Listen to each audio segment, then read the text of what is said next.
Click করুন অ্যাপের bell আইকনে আর সাবস্ক্রাইব করুন এবিপি আনন্দ।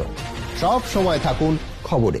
এই মুহূর্তে খবর পাচ্ছি বিজেপি কর্মীর অস্বাভাবিক মৃত্যুর ঘটনায় দুর্গাপুর থানা ঘেরাও করে বিক্ষোভ, পুলিশের সঙ্গে ধাক্কাধাক্কি বিজেপি কর্মীদের। নেতৃত্বে রাজ্য বিজেপির সহসভাপতি রাজু বন্দ্যোপাধ্যায়, সেই ছবি আপনারা দেখতে পাচ্ছেন।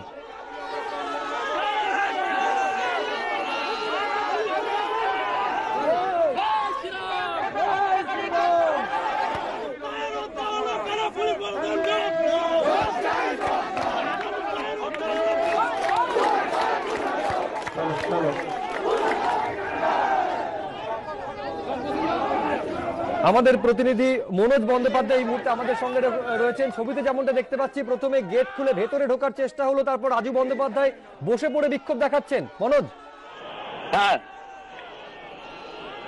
দেখো সুব্রজিৎ, গতকাল আমরা দেখেছিলাম যে দুর্গাপুরের পারুলিয়া যে গ্রাম, সেখানকার বাসিন্দা স্বরূপ সৌ, বিজেপির কর্মী, তার মৃতদেহ পাওয়া যায় লাউদোহা থানা এলাকার যে রাস্তার ধারে সেই জায়গায়, এবং তারপরেই ঘটনায় রাজনৈতিক বিতর্ক শুরু হয়। বিজেপি থেকে দাবি করা হয় যে তাদের দলের কর্মী, সক্রিয় কর্মী, তাকে নৃশংসভাবে খুন করা হয়েছে এবং পরিকল্পিত খুন, এই দাবি করেন পশ্চিম বর্ধমান বিজেপির জেলা সভাপতি লক্ষণ ঘড়ুই।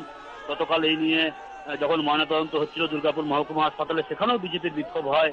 তারপরেই আজকে দোষীদের শাস্তির দাবিতে এই দুর্গাপুর থানা ঘেরাও করে বিক্ষোভ দেখায়। সেখানে নেতৃত্বে ছিলেন বিজেপির রাজ্য সহ সভাপতি রাজু বন্দ্যোপাধ্যায় এবং বিজেপির আরেক কার্যকর্তা সায়ন্তন বসু, তার বাড়িতে বিকেলবেলায় যাওয়ার কথা আজকে। তাদের যেটা দাবি যে অভিযুক্তদের আড়াল করতে চাইছে পুলিশ, যদিও পুলিশের তরফ থেকে কিন্তু বলা হচ্ছে যে ঘটনার এটা অস্বাভাবিক মৃত্যুর একটা ঘটনা, গায়ে কোনো ইনজুরি ছিল না এবং এখনো পর্যন্ত লিখিত অভিযোগ হয়নি।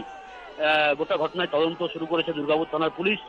বিজেপি কর্মী সমর্থকরা আজকে থানায় গেট ঠেলে ঢোকার চেষ্টা করে, তখন পুলিশের সঙ্গে ধস্তাধস্তি হয় এবং তারপরেই রাজু বন্দ্যোপাধ্যায় এবং অন্যান্য নেতৃত্ব তারা গেটের সামনে বসে পড়ে। এখন সেখানে বিক্ষোভ চলছে। সুব্রজিৎ, ধন্যবাদ মনোজ।